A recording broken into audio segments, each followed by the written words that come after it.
Shirye-shiryen da gidajen rediyo ke gabatarwa musamman ma a yankunan da suka fuskanci tashe-tashen hankula kan kawo sauyi ga rayuwar yara manyan gobe. Duba da yadda shirin da rarrafe yaro kan tashi ya zama wani zakaran gwajin dafi wajen wayar da kan yara masu tasowa da kuma masu bukata ta musamman, wanda kungiyar Gold Prime tare da haɗin gwiwar GPE da kuma gwamnatin jihar Borno tare da goyon bayan UNICEF suka sake kaddamar da sashe na 4 da na 5 na shirin, wanda ake sauraron sa a gidajen rediyo. Joseph Senesi shine jami'in da ke kula da ofishin UNICEF na Maiduguri. We have children's parliament in Borno State here, and they are discussing children's rights.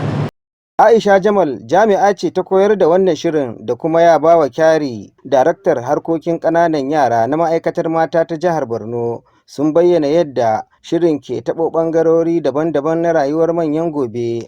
Asali abin da ya sa muka fito da wannan shiri ma shine duba matsalolin da yaran suke ciki. Idan ka duba a baya, wannan tashin hankali ya haifar da abubuwa da yawa.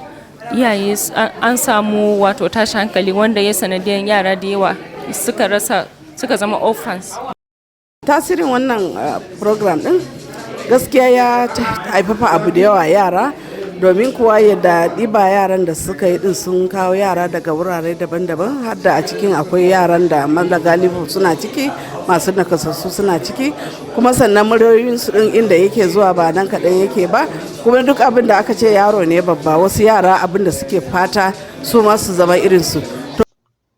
Wasu daga cikin yaran da suka ci gajiyar shirin sun bayyana hasken da suka ɗosano a ciki. Na fara ga canji a rayuwata saboda yanzu ya gaskiya na fara jin tunani na yana nisa, yana kai matsayin da zan iya tambayan question wanda zai dan ba wani ciwon kai a rayuwarsa. Kuma ya amfane ni sosai a gare ni, especially ni a yadda rashin ido yake damunan nan.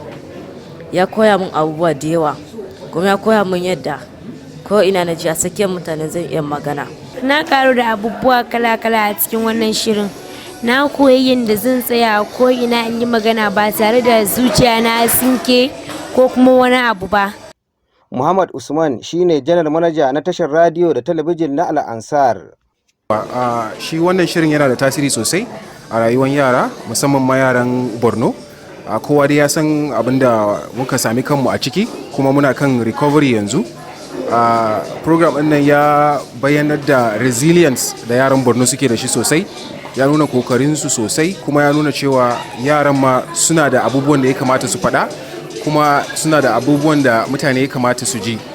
Ko shakka babu, irin waɗannan dabaru na da matuƙar tasiri a zukatan yaran da suka tsinci kansu a wani yanayi na rayuwa. Sabiu Malam, Quick Action TV daga birnin Maiduguri.